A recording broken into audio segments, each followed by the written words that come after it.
दोस्तों, जय भोलेनाथ, जय श्री राधे।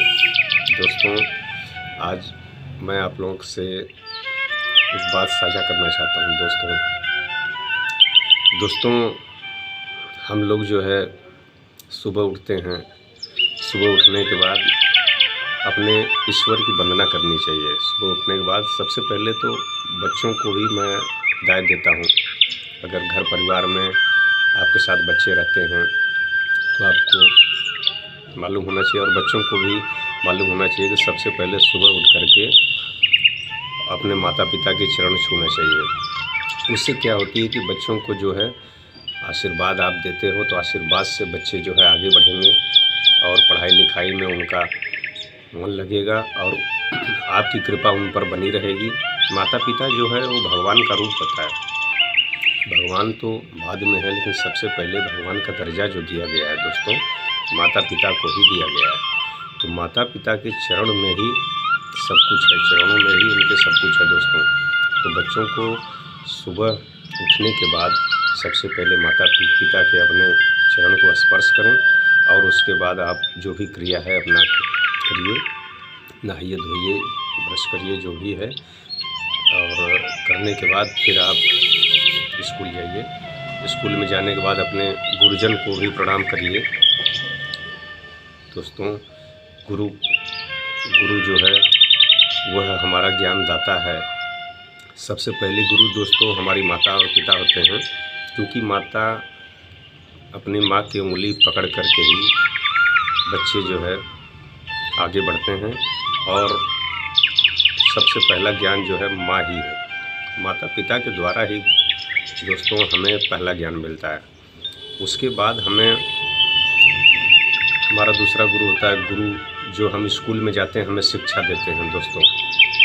वही हमें बताते हैं परमात्मा के बारे में, वही हमें किताब के बारे में बताते हैं, वही हमारे माता पिता के बारे में अवगत कराते हैं। तो दोस्तों, हमारे जीवन में गुरु की बहुत बड़ी महानता है। गुरु के बिना कहा गया है दोस्तों ज्ञान नहीं हो सकता। बिना गुरु के दोस्तों ज्ञान आपको नहीं मिल सकता। जो ज्ञान है जो आप अर्जित करते हो दोस्तों, वो गुरु के द्वारा ही करते हो। स्कूल की जो पढ़ाई हो गई या आप बचपन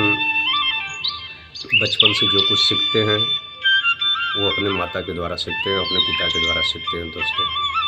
तो जीवन में गुरु की महानता बहुत बड़ी है दोस्तों, ये आप लोग भी जानते हैं और मैं आप लोगों को फिर से रूबरू करवा दे रहा हूँ दोस्तों कि हमारी बातों को आप लोग दिल में उतारें दोस्तों।